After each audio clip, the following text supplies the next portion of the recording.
오늘 저희들에게 주신 말씀은 로마서 12장 1절부터 3절입니다. 로마서 12장 1절부터 3절. 이 세대를 본받지 말라. 같이 읽으시겠습니다. 시작.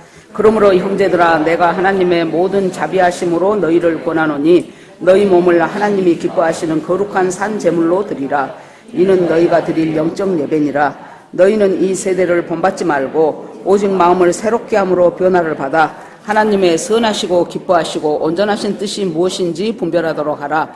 내게 주신 은혜로 말미암아 너희 각 사람에게 말하노니 마땅히 생각할 그 이상의 생각을 품지 말고 오직 하나님께서 각 사람에게 나누어 주신 믿음의 분량대로 지혜롭게 생각하라. 아멘.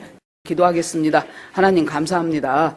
귀한 주일 저희들에게 주시고 예배할 수 있는 건강도 주시고 마음도 주시고 믿음도 주신 것을 감사합니다. 이 시간 어떤 이유에든지 이 시간에 함께할 수 없는 지체들을 한 사람 한 사람 주님께서 돌보시며 하나님 어느 곳에 있든지 간에 한 마음으로 예배하는 사람이 되도록 주께서 인도하여 주시옵소서. 우리들의 심령 속에 하나님 아버지의 성령에 주시는 귀한 말씀들이 살아 움직이게 하시고 하나님 버릴 것은 버리고 채울 것은 채우고 하나님 아버지 인내할 것은 인내하고 선포할 것은 선포하는 믿음의 사람들로 날마다 자라가기를 원합니다. 하나님 앞에 모든 것을 올려드리며 우리를 구원하신 예수 그리스도 이름으로 기도합니다. 아멘. 인사하시겠습니다. 우리는 복받은 사람들입니다. 네, 오늘도 은혜 주실 줄 믿습니다. 예. 이 로마서를 하나님이 바울을 통해서 로마서를 기록하게 하셨어요. 그런데 이 로마에 있는 교인들한테 보내는 편지 형식인데 바울은 이 로마에 있는 교인들을 만나본 적이 없어요. 말로만 들었어요. 그래서 굉장히 보고 싶어 했었다는 얘기가 이제 앞에 나옵니다. 그런데 오늘 본문 첫마디에 그러므로 형제들아 그랬어요.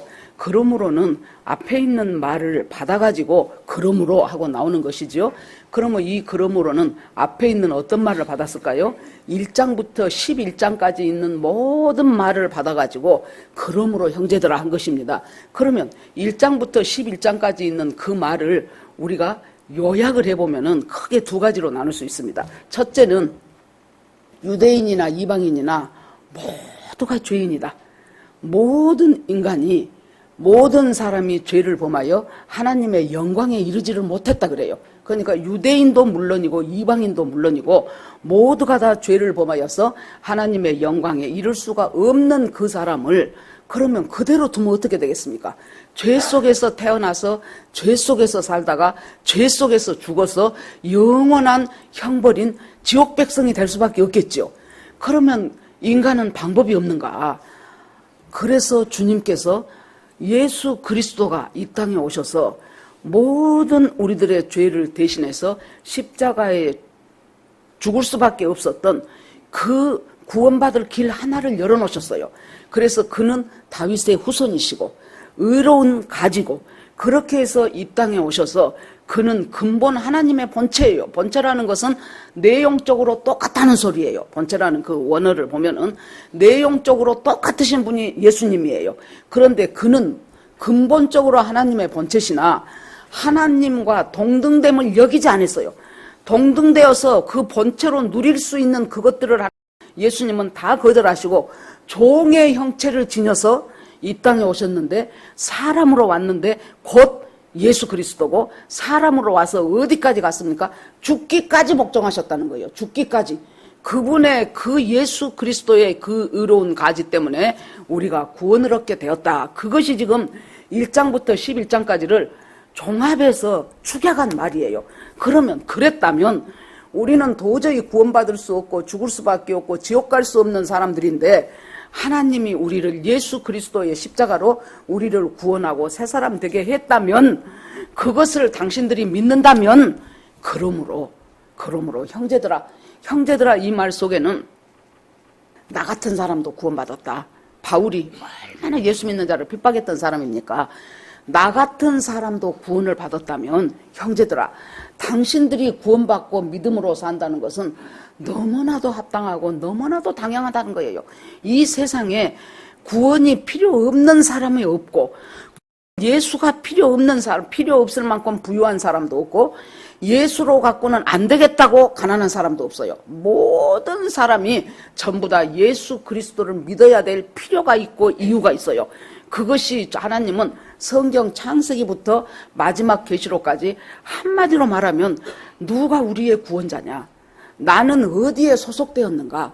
이제 조금 내년이면 이제 총선이 있을 텐데 그때 이제 어느 당 A당에 들어갈 것인가 B당에 들어갈 것인가 그렇게 하면서 자기 소속을 이제 분명히 하고 어떤 사람한테 내가 줄을 서야 앞으로 내가 점점 내 생활이 나아질 것인가 내 입지가 굳건해질 것인가 그것들을 판단하면서 줄서기에 시작하고 소속되기에 시작하고 이런 일들이 이제 서서히 벌어지게 될 것입니다.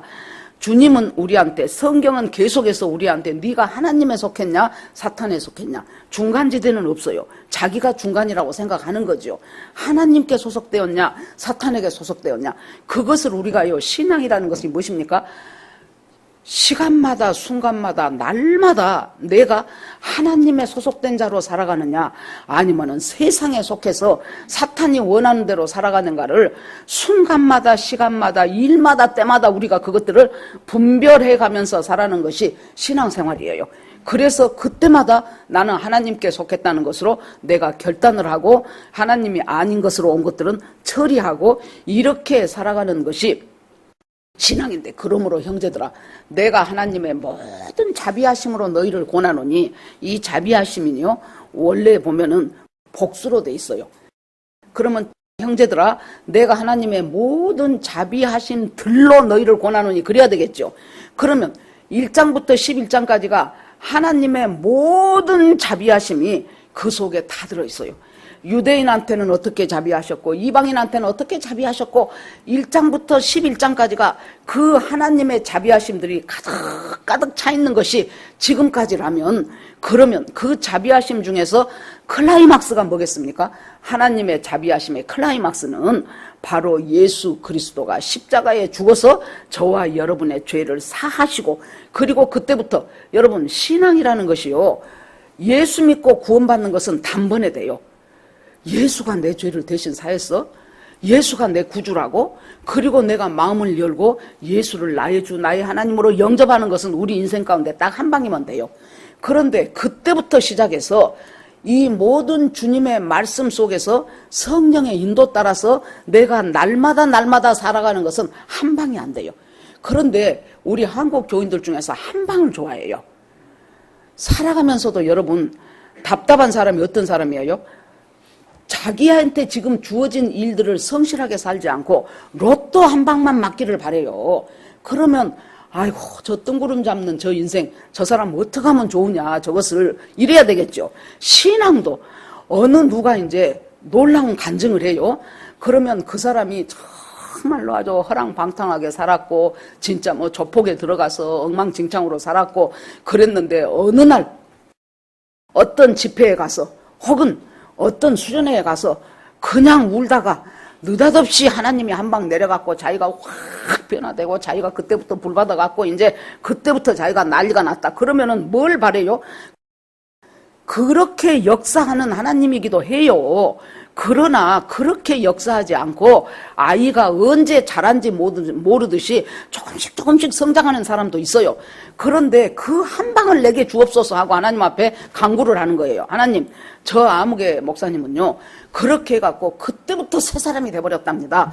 그런데 하나님 나한테도 그 불같은 성령이 내려와가지고 그때 내 가슴이 뜨거워지고 속에서는 방언이 입에서는 방언이 터지고 눈에서는 그냥 아주 막 엄청난 환상이 벌어지고 귀에서는 음성이 들리고 그냥 손을 얹었더니 그냥 그 사람이 그냥 별스러운 암도 그냥 다 나와버리고 하나님 나한테도 그 한 방을 주시옵소서. 그 한 방만 기대를 하는 거예요.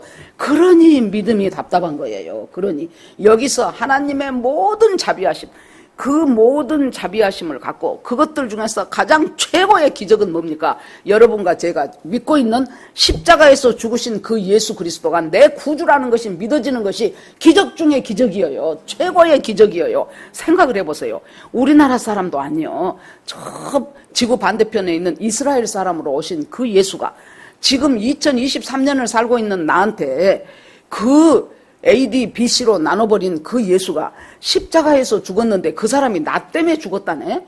아이, 그게 말이 되냐고요. 이름도 모르고 성도 모르고 시대도 다르고 우리나라 사람도 아니고 저 멀리에 있는 그 예수 그리스도가 내 죄를 대신하기 위해서 십자가에서 피 흘리고 창 찔리고 해가면서 채찍에 맞고 해가면서 죽었다는 사실이 어떻게 믿어져요? 믿을 수가 없지요. 우리가 요새 제가 이제 집에서 가끔 조그만 애들 데리고 오는 젊은 엄마들이 이제 이렇게 지나가다 만나요. 그러면 우리들은 나이 먹어갖고 애들 보면 다 이쁘잖아요. 그러면 아이고 너 이쁘구나. 너 몇 살이야? 그러면은 그 젊은 엄마가 얼른 애기를 뒤로 이렇게 해요. 혹시 내가 저기 애기한테 해코지 할까봐 그런지 그러면서 나를 막 이상하게 쳐다봐요. 그러면은 아이고 저 집 엄마가 지금 굉장히 조심을 하는구나 싶어서 그래 이 동에 살아요 그러면서 그냥 가요. 어떤 엄마들은 인사해 그러고 이제 또 이렇게 하는 엄마들도 있고 지금 이 불안한 시대를 살아가고 있기 때문에 하나님이 우리한테 여러분 그렇게 의심이 많은 세대 속에서 예수 그리스도가 내 구주라는 것이 믿어진다는 것은 기적 중의 기적인데 내가 믿고 싶어서 믿었겠습니까?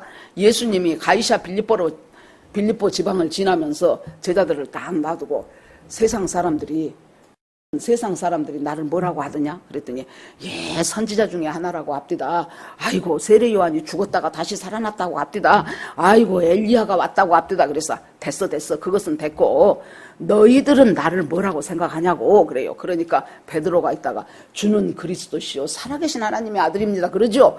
그러니까 예수님이 막 바요나 시몬아 네가 복이 있다. 너한테 그것을 가르쳐준 것은 너가 아버지가 아니야. 누가 어떤 선생이 너한테 가르쳐준 것이 아니야. 하늘에 계신 내 아버지가 네 마음을 열어서 예수가 그리스도이고 살아계신 하나님의 아들이라는 것을 믿게 해줬기 때문에 네가 믿는 것이다. 우리가 지금 여기 와서 예배드리는 것이 주는 그리스도시요 살아계신 하나님의 아들이라는 것이 정말로 생각해 볼수록 내가 언제 어떻게 믿어졌을까? 근데 지금 보니까 내가 믿어지고 있는 거예요. 믿고 있는 거예요. 이것이 기적이에요. 그래서 하나님의 모든 자비하심 것들 중에서 최고의 자비하심은 예수 그리스도가 십자가에서 우리를 대신해서 죽고 내 구주가 되었다는 그 사실, 그 자비하심으로 너희를 권하노니 그 모든 기적들을 전부 통틀어가지고 축약해갖고 내가 너희한테 강력하게 너희를 권면하노니 너희 몸을 하나님 앞에 거룩한 산제사로 드려라. 이것이 너희의 영적 예배니라 그랬어요. 너희 몸이라는 것은 지금 이 육체를 말하는 것이 아니에요. 내 인격, 내 삶, 모든 것이 내 몸이에요. 이것을 하나님 앞에 거룩한 산제사로 드려라. 산제사가 있으면 죽은 제사가 있겠죠. 옛날 구약시대 때는 어째요? 짐승을 잡아서 죽였어요.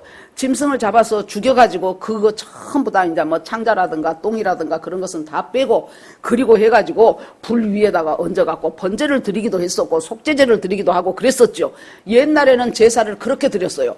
그런데 지금에 와서 예수님이 그 제물이 돼버렸기 때문에 이제 우리는 죽은 제사를 드리는 것이 아니에요. 죽은 제사를 드리는 것이 아니고 산 제사를 드려요. 산 제사에는 모든 제사에는 제물이 있어야 돼요. 그런데 어떤 것이 제물이 되게 하라 그 말이에요. 나의 삶이 네 삶이 하나님 앞에 제사로 드리는 산 제물이 되게 하라는 거예요. 즉 죽은 제사는 내 삶이 따라가지 않는 제사는 죽은 제사예요. 뭐 엄청나게 멋지게 말도 잘하고 성경도 잘 가르치고 뭐 기도도 많이 하는데 전혀 그 삶이 하나님의 뜻 가운데서 한 걸음 한 걸음 발전하고 성화되는 삶이 아닐 때 그것은 하나님이 우리한테 죽은 제사라고 한다. 이것이 너희의 삶을 산제사로 드려라. 이것이 너희의 드릴 영적 예배니라 그랬어요. 영적 예배라는 것은 영이라 그러니까 또 뭔가 신비한 것을 생각하면 안 돼요. 마땅한 예배, 알맞는 예배, 합당한 예배, 영어로는 reasonable worship 그렇게 돼 있어요. 마땅한 예배, 합리적인 예배, 무엇이 산제사로 드리는 것. 그러면 내가 산제사로 드리는 것이 뭐예요? 고린도서에 성령이 너희 안에 계시기 때문에 너희가 하나님의 성전인 것을 알지 못하느냐 그랬어요. 성령으로 예수 그리스도를 영접할 때 성령이 우리 안에 오셨지요. 그러기 때문에 성령이 오셨기 때문에 네 자체가 뭐라는 거예요? 성전이에요. 이 사람들이 성전에서 예배드릴 때 흠 있는 제물은 안 되잖아요. 흠이 없어야 돼요. 그러니까 우리가 내 자신이 하나님 앞에 산 제물이 되기 위해서는 흠이 없어야 돼요. 거룩해야 돼요. 구별돼야 돼요. 하나님은 끊임없이 우리를 향하여 구별된 인생을 살라고 해요.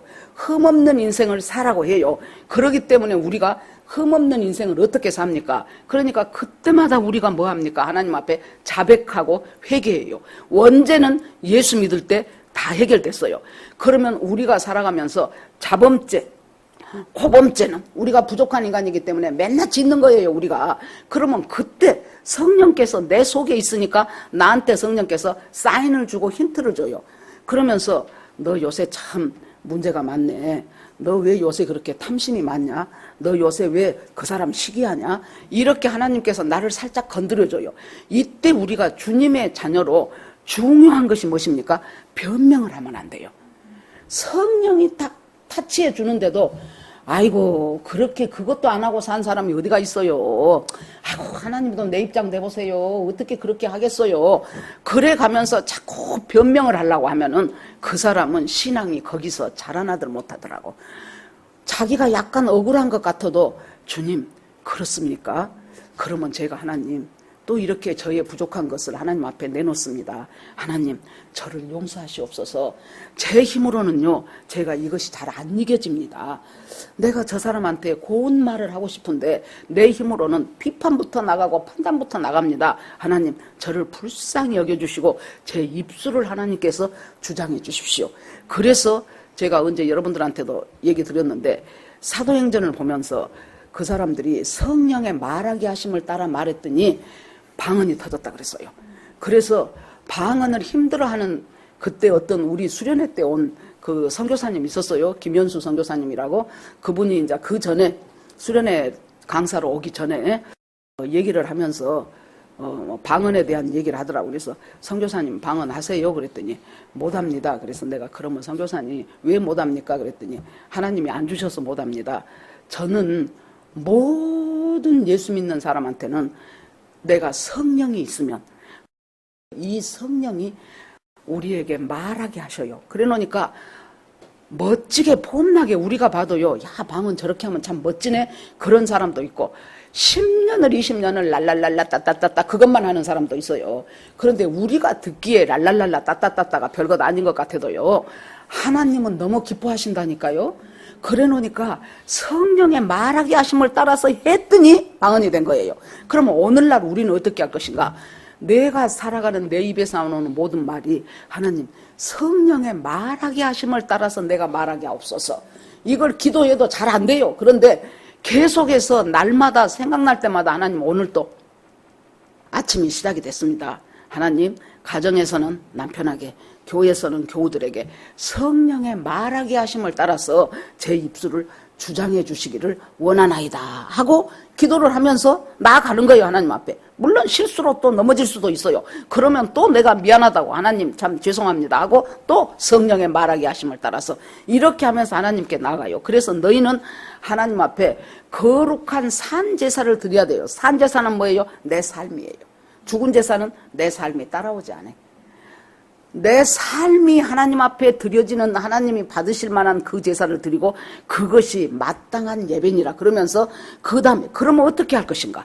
어떻게 산제사를 드릴 것인가? 2절에 보니까 너희는 이 세대를 본받지 말고 그것이 제일 처음에 나옵니다. 이 세대는 바울서신에 보면은 악하고 음란한 세대라고 그랬어. 이 세대는요, 세대가 악하고 음란한 세대예요. 하나님을 대적하는 세대예요. 그래서 어떻게 해서든지 하나님의 뜻과 반대되는 것으로 가득 채워진 세대가 우리가 살아가고 있는 세대예요. 악하고 음란합니다. 여러분, 지금처럼 동성애가 합법화 해주라고 그렇게 난리치는 시대가 어디가 있었습니까? 죄가 들어오고 사탄이 들어오면 그럴 때 이만저만 해갖고 니들이 하나님으로부터 쫓겨나고 니들이 이제 내 노예가 될 것이고 그렇게 말했으면 이 사람들이 그거 따 먹었겠냐고요. 네가 하나님같이 돼. 눈이 밝아져. 선과 악을 분별하게 돼. 너는 하나님처럼 돼. 달콤하고 그럴듯하니까 그것이 이 사탄이 만들어 놓은 사상들을 보면은 처음에는 그렇게 달콤해요. 겉으로 보기에는 아름다워요. 그런데 막상 뚜껑을 까보면 엄청난 함정과 음란하고 더러운 것, 악하고 더러운 세대가 들어있는 것이에요. 너희는 이 세대를 본받지 말라. 뭐 그걸 여러 가지 것으로 얘기를 해야 되지만은 제가 두 개로 한번 생각을 해봤습니다. 첫째, 우리 개인에 대해서 자존감을 사탄은 내치게 하는 존재가 사탄이에요. 너희는 이 세대를 본받지 말라. 우리가 세상에서요 살아가면서 특히 자기 부모 형제들로부터 처음에는 뭐라 그래요? 아이고 저 답답한 거, 저 미련한 것, 저것은 왜 저렇게 공부를 못해? 저건 나중에 커서 뭐가 되려고 저런가 몰라? 네가 인간구실 제대로 하겠냐? 이런 말들을 옛날에 우리 부모들은 아무렇지도 않게 자식들한테 욕하면서 한 부모들이 얼마나 많습니까? 그것들이 전부 내 무의식 속으로 들어가갖고 쓴뿌리가 되고 열등감이 되고 상처가 된 거예요. 그런 것들에 대해서 그것도 지금 이 세상이 줘요. 여러분, 이 세상은 나에 대해서 나를 어떻게 평가합니까? 첫째, 외모로 평가해요. 일단 눈에 먼저 띄니까. 그래서 외모 지상주의가 되는 거예요. 외모로 평가하고 두 번째는 무엇으로 평가합니까? 능력으로 평가해요. 너 학교 어디 나왔어? 너 연봉 얼마요? 너 직장 뭐 돼? 지금 너 사업해갖고 얼마나 성공했어? 이것으로 지금 세상은 우리를 평가해요. 아무리 똑똑하고 잘났어도 그 전에 이제 제가 저 반포에 있는 교회를 다닐 때 그 같은 이제 교사 중에 연세대학교 의과대학 교수가 하나 있었어요. 근데 사람이 참 순수해요. 좋아요. 근데 그 사람이 교회에 올 때 되면은 그 잠자리채를 갖고 와가지고 자기 애들이 그때 초등학생, 중학생 그랬거든요. 걔네들하고 예배 끝나면 막 거기 잠자리 잡으러 다녀요. 그래서 내가 이제 우리 언니 보고 우리 교회에 이만저만한 사람이 있는데 예배 끝나면 애들 데리고 저렇게 잠자리 잡으러 다닌다고 참 사람이 순수하다고 그랬더니 언니가 그래요. 그 사람이 만약에 지금 연세대학교 의과대학 교수식이나 하니까 그걸 순수하다고 보지. 예를 들어서 돈벌이도 제대로 못하고 한 달에 돈 몇십만 원밖에 못 버는 사람이 저기 애들하고 그거다 그러면 저 소가지 없는 것, 저 남자가 저렇게 생겨갖고 지 가족 하나도 건사도 못한 것이 속 창알이 없어갖고 지금 자기 나이가 몇이요? 그것 갖고 저렇게 잠자리 잡으러 다니고 매미 잡으러 다니고 저것이 인간이냐 그런다 그러네요. 똑같은 행위예요. 애 데리고 잠자리 잡은 것은 똑같은 행위인데 그 사람이 어떤 능력을 소유하고 있느냐에 따라서 평가가 완전히 달라진다는 거예요. 그것이 세상이 우리를 향한 평가예요. 그런데 그것을 향해서 어떻게 하라는 거예요? 그것에 대해서 전면전을 선포해. 나는 지금까지 네가 말하고 세상 사람들이 말하고 우리 부모 형제가 말했던 그 내가 아니고 나는 하나님이 나를 어떻게 보냐에 따라서 그 관점대로 나는 나를 볼 거야. 그렇게 여러분들이 먼저 확신을 하셔야 돼요.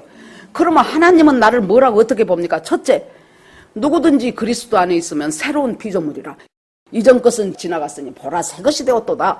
하나님은 나를 그러므로 이전에 나 예수 믿기 전에 나는 하나님이 다 버려버렸어요.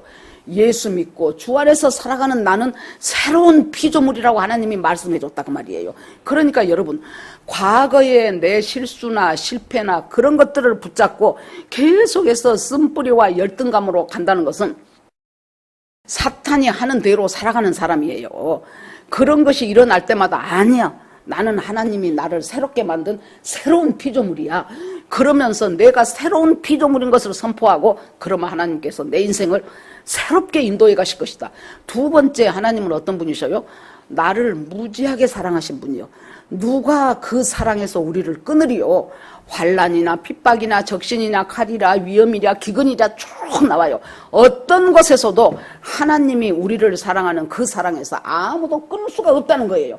이렇게 하나님이 나를 사랑받는 존재라는 것을 알게 되면은 그 다음부터 과거에 나한테 했던 그 쓴뿌리라든가 상처라든가 아이고 저 멍청한 거 IQ가 도대 너는 두 자리지 하면서 수많이 들었던 참 옛날에 선생님들은 물론 훌륭하신 분도 많았지만은 너무 학생들의 인권이라든가 그런 것들을 무시하는 경향이 많았어요.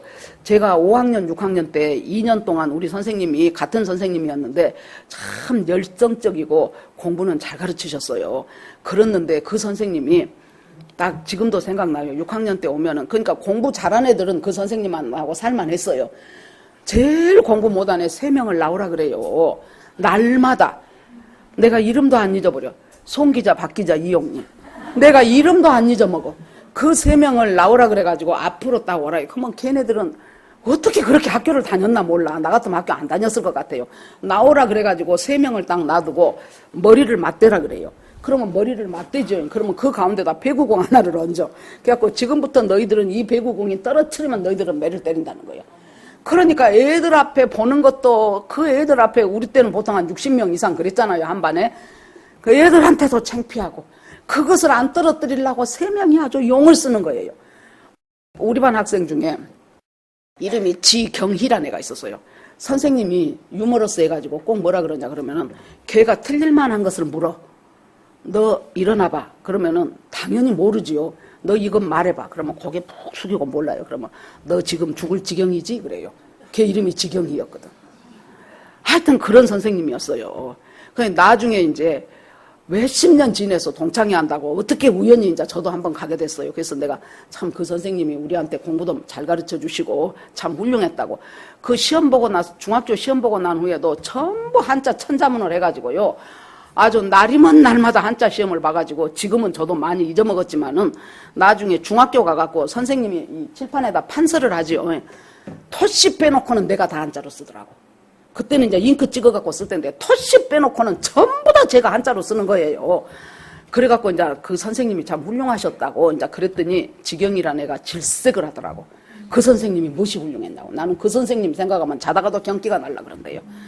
이런 여러 가지 것들, 그것들을 예수 안에서 새로운 피조물이 돼버리니까 내가 그런 사람이 아니에요. 죽을 지경인 사람이 아니에요. 배구공 얹어놓은 사람이 아니에요. 나는 하나님 앞에 새로운 피조물이고 어떤 것도 하나님의 사랑에서 나를 끊지 못해. 그리고 하나님이 뭐라 그랬어요? 스바냐 3장 17절에 보니까 내가 너로 인하여 기쁨을 이기지 못한다 그랬어. 너무너무 나는 내가 아무것도 아닌 것 같은데 하나님이 나라는 존재 때문에 기뻐서 어쩔 줄을 모르겠는 그 하나님이 내가 그런 존재예요. 그러니까 이 세대를 본받지 말라는 것 중에서 제일 처음에 다른 사람이 나를 어떻게 보냐는 관점이 아니고 하나님이 나를 어떻게 보냐는 관점으로 나를 바꾸기 시작하십시오. 이것부터 되지 않으면 우리는 항상 실패자가 된다니까요. 항상 그냥 나는 바보 같고 나는 아이고 나 같은 사람이 뭘 하겠어. 아이고 그것은 저 똑똑한 사람이 하고 야무진 사람이 하지. 계속해서 죽어 들어가는 그것에서 저는 첫 번째 이 세대를 본받지 마라 해서 내 자신의 내 개인의 자아상을 내 개인의 자존심을 하나님이 보는 눈으로 보고 내 자존감을 높이는 사람이 되라라고 생각하고 싶습니다. 그 외에 여러 가지 것들이 많지요. 그 중에서 오늘은 제가 여러분들한테 이 지금 예수 믿는 사람들 안에서도 교회 다니는 사람들 안에서도 신학적으로 너무나 이 성경에서 벗어나신 분들이 너무나 많이 있어요. 그래서 지금은 우리가 마태복음 22장, 24장도 마찬가지고 계속해서 예수 그리스도 재림이 다가온다고 하는데 많은 사람들이요. 제일 처음에 우리 교회 시작하고 그럴 때 다른 교회에서 20년을 다녔어도 예수 그리스도 재림하신다는 것에 대해서 구체적으로 목사님 설교 때 들어본 적이 거의 없다는 거예요. 그래 놓으니까 거의 없기 때문에 관심이 없어지죠. 재림에 대한 관심이 전혀 없어요. 그런데요, 이사야서를 보면은 이제 앞부분에는 예수님의 초림에 대해서 여러분 이사야서를 한번 봐보세요. 거기에 다 나와 있어요. 예수 그리스도가 동정녀 처녀의 몸에서 날 것이다. 이름을 임마누엘이라고 할 것이다. 그리고 갈릴리 지방에서 사역하게 될 것이다. 이세의 후손으로 올 것이다. 예수님 오시기 전에 엘리야 같은 세례 요한이 와서 예수님의 오실 길을 예비할 것이다. 그는 수많은 곤고와 그것을 모두 짊어지고 털 깎는 자 앞에 잠잠한 어린 양처럼 우리 모든 죄를 지고 죽어질 것이다. 예수님의 모든 것이 그것이 여러분들 우리가요 여러분들은 생각을 해보세요. 몇 년 몇 월 며칠 어디에서 태어난지도 다 아시죠?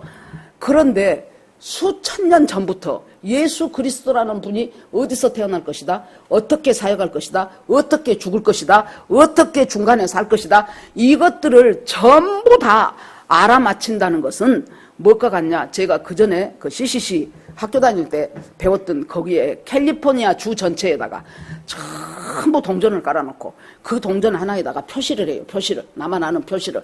그런데 그것을 한 번에 딱 깔 때 있을 수 있는 확률 없다는 거죠. 불가능이라는 거죠. 이것은 처음부터 성경대로 예언되었고 성경의 예언이 그대로 성취되는 것이 바로 예수 그리스도이라는 것을 얘기를 해줘요. 근데 그 초림의 예수가 재림하신 그 예수님이 초림의 예수보다 2배, 3배는 더 많이 예언이 되었어요. 그런데도 지금의 이 시대를 살아가면서 예수님 재림하실 것에 대한 것을 안 가르치고 안 보기 때문에 재림을 준비하는 사람들이 극히 드물다는 거예요. 극히 드물어요. 제가 어제 어떤 영상을 하나 보니까 어떤 분이 얘기하는데 금년 8월 달에 이스라엘에서 메시아닉 유대인들, 예수 그리스도가 메시아라고 하는 메시아닉 유대인들이 우리나라에 100명이 온답니다. 그래서 예배도 하고 집회도 하고 기도회도 하는데 뭐 하러 오냐? 남북이 복음으로 통일할 것을 위해서 그 사람들이 그렇게 옵니다. 여러분, 로마서 지금 우리가 이제 계속 로마서 지금 큐티에 가는 중이에요. 로마서 11장에 보면은 바울이 뭐라고 합니까? 이방인의 충만한 수가 차기까지 이스라엘이 덜어는 완악해진다 그랬어요. 이방인의 충만한 수. 자, 복음이 유대에서부터 시작을 했어요. 그래서 계속 이제 전 세계를 타고 돌아요. 그런데 지금 이스라엘 사람들은 예수님이 메시아고 우리가 기다렸던 그리스도라는 것을 안 믿는다 그 말이에요. 그런데 이제 우리들이 이제 믿기 시작했지요. 그렇게 해서 언제까지 안 믿습니까? 이방인의 충만한 수. 하나님이 볼 때 이방인은 이제 이 정도 됐으면 다 구원받은 사람들이 다 돼간다 하는 그때까지 이스라엘은 안 믿어. 충만한 수가 안 믿어요. 그러는데 이방인의 충만한 수가 차면 이 사람들이 이제 예수 믿기 시작해요. 제가 말씀 많이 드렸죠. 모내기를 할 때 큰 논에다가 옆에다가 이제 뭐 합니까? 모짜리를 하나 만든다니까요. 그래서 그곳에서 모를 뽑아가지고 큰 논을 다 이제 심어요. 모를 하나씩. 그러면 제일 마지막에 어디 심겠습니까? 뽑아는 모짜리에 심을 거 아닙니까? 그러면 복음의 모짜리가 어디예요? 이스라엘이에요. 복음의 모짜리가. 그곳에서 수많은 선지자도 있었고 심지어 예수님도 이스라엘 사람으로 오셨잖아요. 그곳이 모짜리라고요. 모짜리. 농사지은 안 지어봐서 모릅니까? 그 모짜리에다가 마지막에 모를 심어요. 그러면 그 논의 모는 다 끝난 거예요. 그러면 지금 뭐라는 거예요? 이스라엘이 모짜리인데 다른 이방의 충만한 수, 다른 땅에 모를 다 심었어요. 그러면 마지막에 심을 때가 이스라엘인데 그 이스라엘 사람들이 그때까지는 예수를 메시아라고 안 믿어요. 완악해져요. 그러는데 언제부턴가 예수가 메시아라는 이스라엘 사람들이 생기기 시작했어요. 그 사람들이 메시아닉 유대 몇만 명이요. 점점 불어나요. 엄청 이스라엘에서 아주 핍박을 하고 그냥 막 엄청나게 이 사람들한테 불이익을 주고 하는데도 불구하고 전에 우리가 그 한번 그런 그 김종철 감독이 만든 영화 한번 봤었잖아요. 그때 볼 때 그 영화의 첫 번째 장면이 어떤 집에 소포 하나가 왔어요. 그 소포에 볼펜 같은 것이 있었어요. 그것을 뜯자마자 폭발해갖고 그 집에 아이 7살, 8살 된 아이 하나가 죽는 것부터 이야기가 시작돼요. 절대로 예수가 메시아가 아니라는 이스라엘 사람 중에서 이 메시아로 믿는 이 집애한테다가 폭탄 테러를 한 거예요. 말하자면.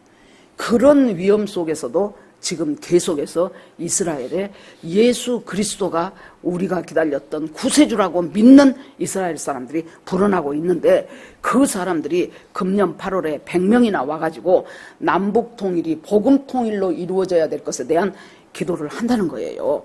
그래서 지금 제가 생각할 때는 여러분들한테 지금 이 세대 예수 믿는다고 교회 다니는 사람들 가운데서도 끊임없이 잘못된 예수님의 말씀을 성경대로 보지 않는 마지막 세대를 인식하지 않는 그 사람들의 그것에 우리가 물들어가지 마라 그랬어요. 그것에 따라가지 마십시오. 자, 여러분들이 이제 계시록 할 때도 많이 말씀드렸는데 전천년설, 후천년설, 무천년설이 있습니다. 전천년설은 천년왕국이 되기 전에 예수 그리스도의 재림과 휴거가 있다고 생각하는 것이 전천년설이에요. 후천년설은 천년왕국이 다 지나고 난 후에 예수님이 재림한다고 생각하는 것이 후천년설이에요. 무천년설은 천년왕국이라는 것 자체가 없다. 예수 그리스도가 와가지고 이 땅에서 죽고 복음이 전파되는 그 시간 전부가 다 천년이지, 천년이라는 수는 상징이기 때문에 천년이지, 꼭 천년이라는 그 천년왕국이 이 땅에 다시 펼쳐진다는 것은 그것은 아니다 하는. 그런데 우리가요, 거의 우리나라, 우리 한국교회에 거의 무천년설이 지배적이게 됐어요. 왜 그랬을까요? 옛날에 사람들은, 저 어렸을 때 사람들만 해도 장로교냐 성결교냐 감리교냐를 불문하고 모두가 다 전천년설을 믿었어요. 이 사람들은 천년왕국이 오기 전에 예수 그리스도가 재림할 것이라고 확실하게 믿었던 사람들이에요. 그런데 세월이 흘러가면서 그때 그 사람들은 늙고 죽었어요. 어떤 사람들이 생겨나기 시작했습니까? 외국에 가서, 우리나라 사람들이 얼마나 또 학벌을 좋아합니까? 외국에 가서 외국에 있는 유명한 신학교에서 박사학위 하나 받아갖고 와야 신학교 교단에, 저는 백석대학교 신대원을 나왔는데요. 그때 어떤 목사님, 우리 동기 목사님 얘기 들어보니까 그렇게 뭐 총신이나 장신이나 합신 같은 그런 신학교도 아니잖아요. 그런데요, 외국에서 신학 박사학위 받아갖고 온 사람들 이력서가 이만큼 쌓여 있대요. 이제 거기서 박사학위 받아갖고 와갖고 한국에 와서 이제 신학교 이제 교수하겠다 그거지요. 그런데 그 사람들이 배웠던 그 신학교에서 뭐 자유주의 신학 들어줘요, 해방 신학 들어줘요. 이런 식으로 되면서 그 사람들이 무천년설을 가르쳐. 무천년설을 가르치니까 거기 가서 그것 배워갖고 온 사람이 뭐합니까? 여기 와서 신학교 강단했으면 신학생들한테 다 무천년설을 가르쳐. 그러면 무천년설 배운 그 사람들이 목사 안수 받아갖고 자기 교회 가서 다 무천년설 가르쳐. 그래갖고 한국 교회가 이렇게 무천년설이 팽배하게 돼버렸어요. 제가 신대원 3학년 2학기 때 딱 커리큘럼을 보니까요, 요한계시록 강의한다고 써졌어요. 그래서는 아주 기대를 했어. 아이고, 그래, 한번 잘 들어봐야 되겠다.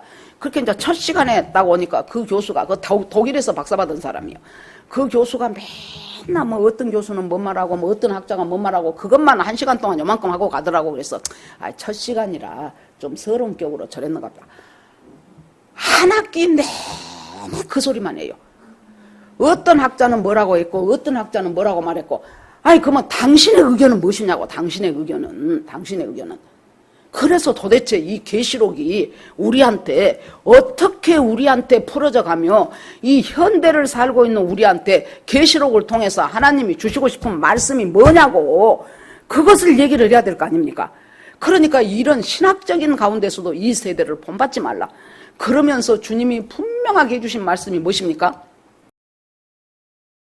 무화과 잎사귀가 나기 시작하거든. 아이고, 이제 여름이 가까웠네. 너희들 그렇게 생각하지? 무화과는 이스라엘의 최고로 이스라엘을 상징하는 유명한 나무가 무화과, 올리브, 포도 그래요. 그 무화과가 내 죽은 것 같아요, 겨울 내내. 그러다가 새순이 나기 시작하면 아이고, 이제 여름이 되고 열매가 맺겠구나 하는 것처럼 무화과 나무가 상징하는 이스라엘이라는 나라가 세상에 AD 70년에 로마 티투스 장군한테 완전히 무너져가지고 나라 자체가 없어져 버렸잖아요. 그때 110만이 죽었어요. 죽은 사람이 110만. 그리고 포로로 잡혀간 사람이 10에서 20만. 그렇게 하고 얼마나 많이 퍼져버리고 흩어져 갖고 살다가 히틀러 때, 2차 대전 때 히틀러가 600만 아우슈비츠, 놀라운 이스라엘 백성이라는 사실 하나만으로 그렇게 다 죽였잖아요. 그렇게 해갖고 이 나라는 1900년 동안 나라라는 것이 없어. 맨날 쫓겨다녀. 그리고 유럽 사회에서 건수만 있으면 이스라엘 죽이자예요. 그런데 이사야서 66장에 보니까요, 뭐라고 나와요? 어떤 사람이 진통하자마자 애 낳는 사람 봤냐? 여러분, 여자들 애 낳은 사람 알지요?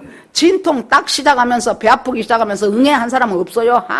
한참을 점점 아프기 시작하고 그 다음에 이제 이 속도가 이제 더 빈번해지기 시작하고 그러는데 하나님이 진통하자마자 애 낳는 사람 봤냐? 못 봤지? 그 다음에 어떻게 하루아침에 잠자고 일어나니 나라가 생긴 나라 봤냐? 못 봤지? 나는 이스라엘을 그렇게 하겠다는 거예요.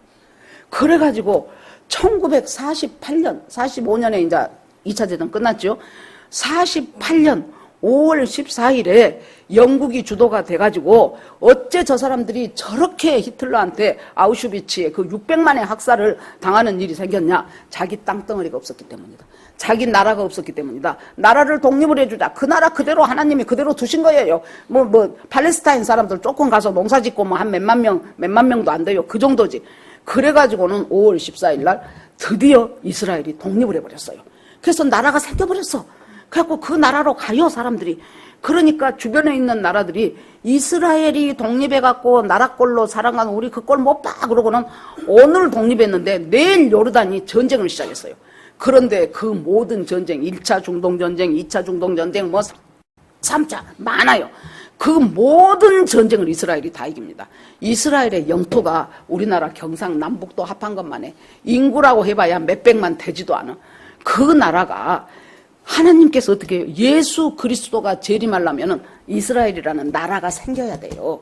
예수 그리스도가 재림하려면은 바룩하바 벳셈 아도나이 찬송하리로다 주의 이름으로 오시느니 하고 불러줄 이스라엘 민족이 있어야 돼요. 그러니까 그것 보고 알리야 운동이라 그러죠. 사방에 아직도 흩어져 있는 이스라엘 백성들을 전부 지금 자기 나라로 돌려보내는 운동인데 이사야서에 보니까 열방에 있는 돈과 재물이 이 백성들 고토로 가는데 다 쓰일 거라는 거예요. 세상에 이사야 선지자 때 이 나중에 2000 몇 년에 있을 이 사람들의 알리야 운동을 미리 지금 얘기하고 있는 거예요.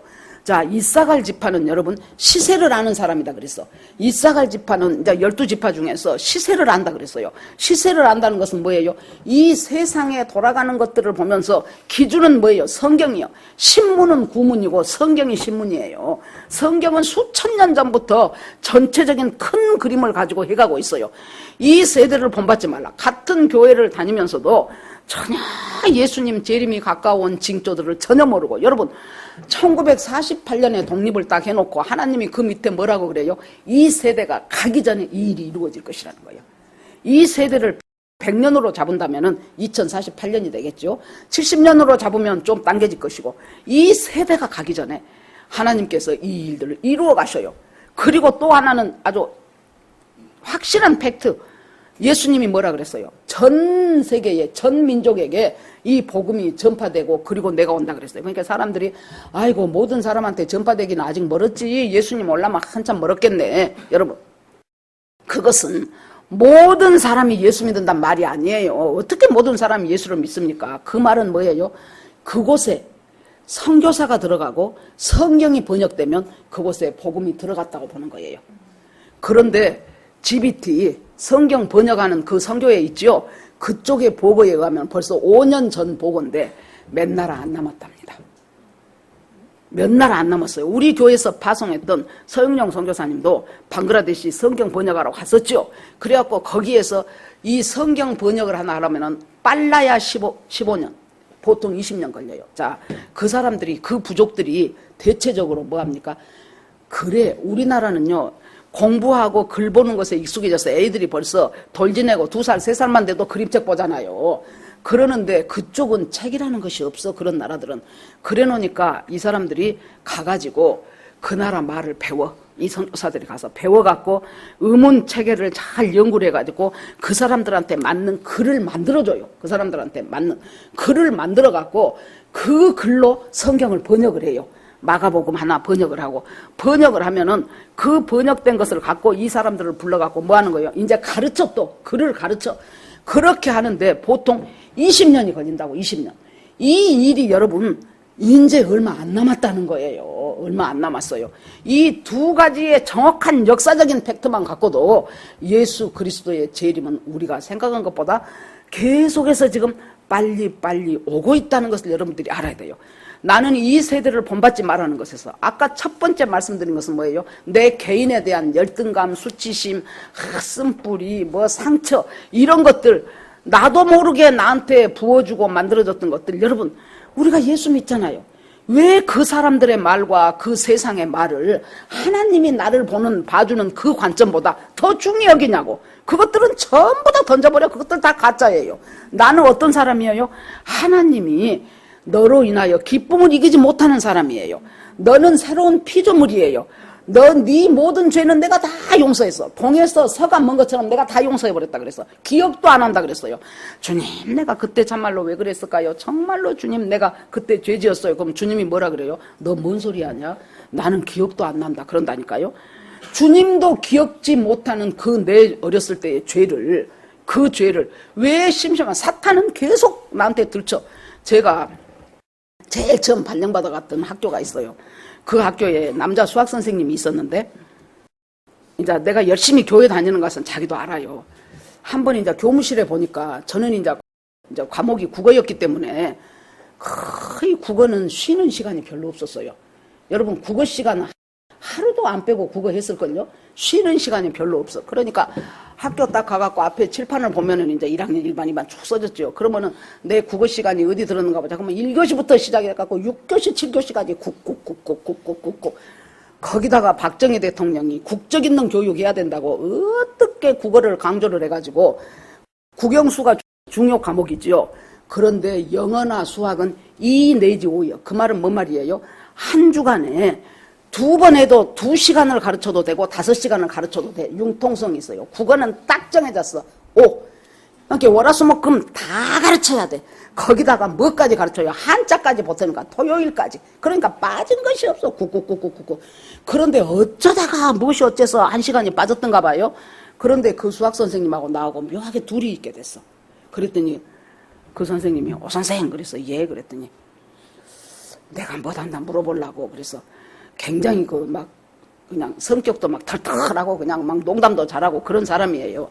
그래서 말해보세요. 뭔데요 선생님 그랬더니 내가 이거 아무한테도 말 안 했는데 그래서 뭔데요 그랬더니 자기가 대학교 때 자기 친구하고 여름에 해수욕장을 갔대.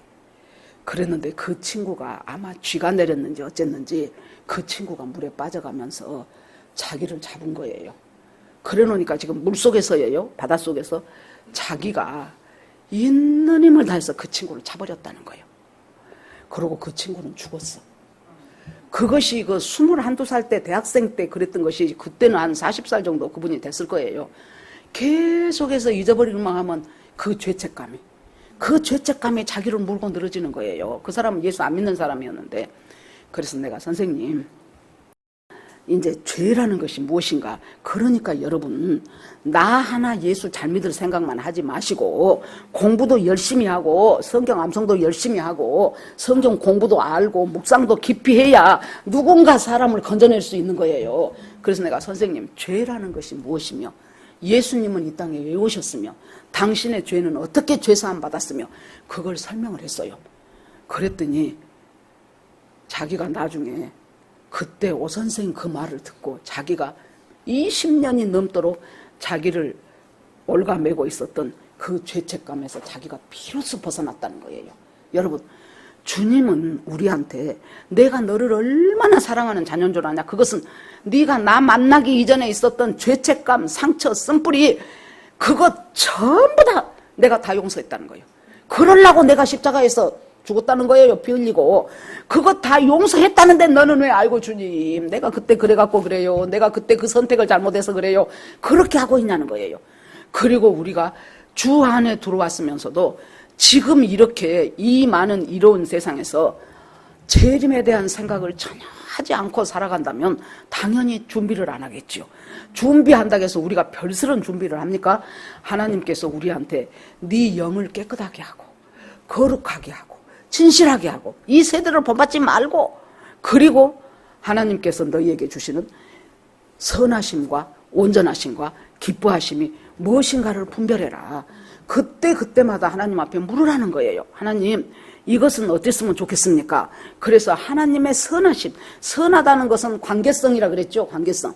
어저께 이제 결혼식 할 때 주례를 했는데 시편 1편이었어요. 복 있는 사람은 악인의 꾀를 쫓지 않고 그러면 꾀라는 것은 아이디어 뭐 그렇게 생각이 되잖아요.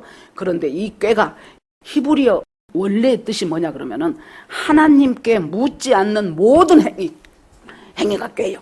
그러니까 악인이라는 것을 무엇으로 규정 짓습니까? 어디 가서 살인한 사람이 악인이 아니고 하나님에게 묻지 않는 것이 다반사로 지 마음대로 살아가는 사람이 악인이라는 거예요. 놀랍지 않습니까? 악인의 꾀를 쫓지 않아야 돼. 무엇은 복 있는 사람은. 그런 것처럼 이 악인이 나를 위해서 베풀어줬던 그 모든 것들을 갖다가 우리가 거절하는 거예요. 그리고 하나님의 선하시고 기뻐하시고 온전한 뜻, 하나님과 내가 이 관계가 바로 되어 있는가. 아무리 세상에서 그럴듯한 것으로 나를 유혹한다고 하더라도 이것이 하나님이 원하는 것인가 안 원하는 것인가를 물어야 돼요. 우리가 그것이 믿는 사람이에요. 안 물어. 나한테 이익이 된다 그러면은 얼씨구 하고 쫓아간다 그 말이에요. 그런데 아무리 큰 이익이 된다 할지라도 잠깐 멈춰서서 물 한 잔 마시고 나서 하나님 이렇게 되면은요 상당히 내가 돈이 들어올 것 같은데 하나님 제 이 결정이 하나님 뜻에 합당합니까? 하나님 보기에 선합니까? 하나님 어떻게 하는 것이 좋겠습니까? 하고 물으라는 거예요. 그런데 무엇인가가 껄쩍지근해요. 우리가 성령이 계시니까요. 성령님한테 묻지요. 아닌 것은 이상하게 마음이 안 편해.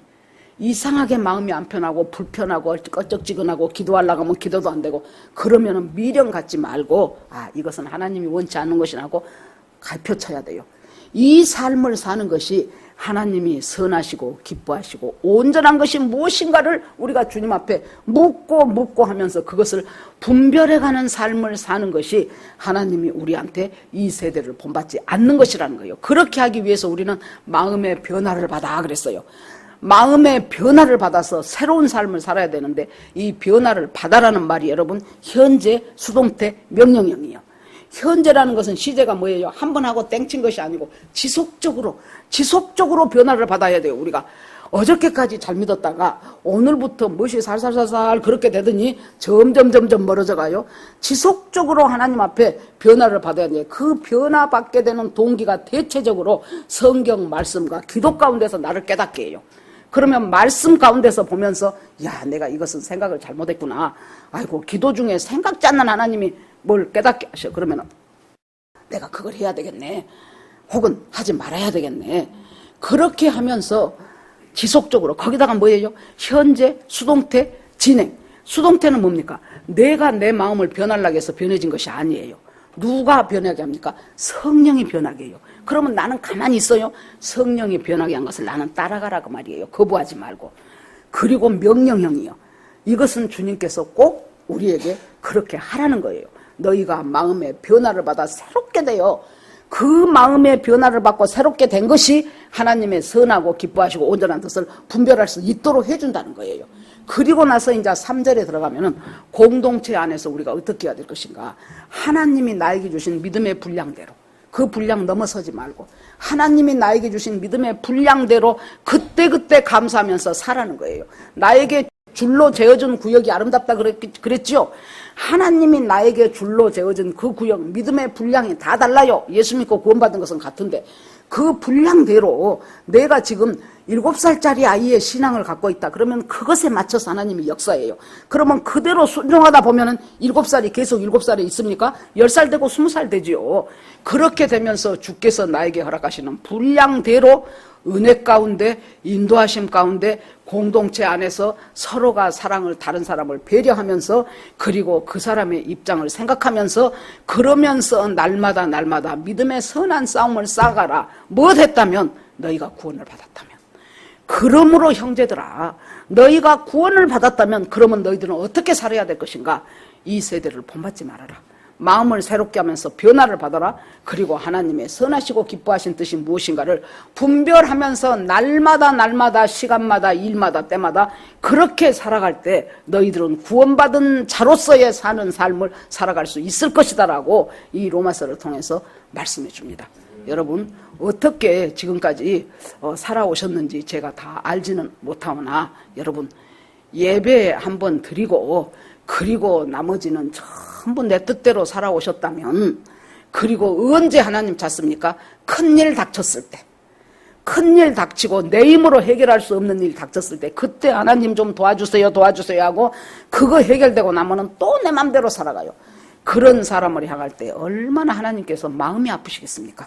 우리는 날마다 현재 수동태 명령형 날마다 하나님이 가르쳐준 성령 따라서 살아가는 삶을 사는 저와 여러분이 되기를 주의 이름으로 축원합니다. 아멘. 이 시간 주여 한번 부르고 같이 오늘 말씀 가운데서 하나님이 나한테 주시는 말씀은 무엇인가를 생각하면서 기도하는 시간 갖겠습니다. 주여 하나님 아버지 은혜를 감사드립니다.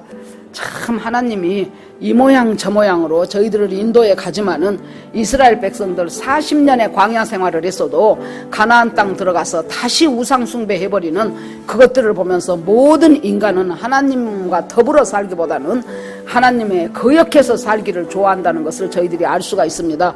하나님은 아무리 이 세상을 본받지 말라고 해도 우리는 이 세상을 너무나 본받고 싶습니다. 누가 이만저만해서 돈 벌었다네 하면 나도 그렇게 해야 될 것 같고, 누가 이리저리 해서 자식들을 출세시켰다네 그러면 나도 그렇게 해야 될 것 같고, 하나님 우리는 이 세상을 참 많이 본받고 싶어 합니다. 그런데 하나님은 이 세상, 하나님을 거역하는 세상을 본받지 말고 하나님의 기쁘시고 선하신 뜻이 무엇인가를 말씀으로 분별하고 기대로 분별하고 성령의 인도로 분별해 가면서 그렇게 제대로 된 신앙생활을 하고 예수 그리스도의 재림을 기대하면서 살아가는 우리가 되도록 믿음의 사람들 다 되도록 인도하여 주시옵소서. 예수님 이름으로 기도합니다. 아멘.